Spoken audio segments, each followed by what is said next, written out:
অনেক দূরে পাহাড় আর সবুজ বনের মাঝে ছিল, সেই রাজ্যে ছিল এক রহস্যময় জাদুর শক্তি। নীলপুর রাজ্যের রাজপুত্র ছিল আরিন। সে ছিল সাহসী, দয়ালু এবং সবসময় নতুন কিছু জানার জন্য আগ্রহী। এক রাতে বনের গভীর থেকে এক অদ্ভুত নীল আলো আকাশে জ্বলে উঠল। রাজ্যের সবাই সেই আলো দেখে অবাক হয়ে গেল।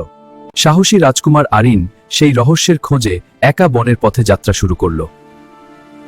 হঠাৎ বনের মাঝে একটি জাদুর পরী তার সামনে এসে হাজির হলো এবং তাকে একটি গুরুত্বপূর্ণ কথা জানাল। আপনার ভাগ্য লুকিয়ে আছে। পরী তাকে একটি জাদুর তলোয়ার দেখাল। এই তলোয়ারেই ছিল অন্ধকার শক্তিকে হারানোর ক্ষমতা।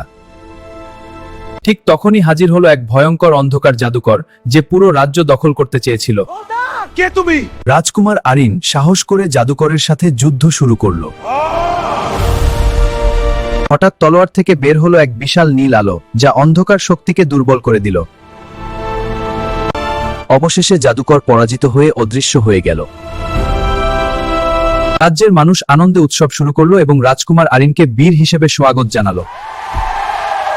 এরপর থেকে নীলপুর রাজ্যে আবার শান্তি ফিরে এলো, আর সাহসী রাজকুমার আরিনের গল্প সবার মুখে মুখে ছড়িয়ে পড়ল।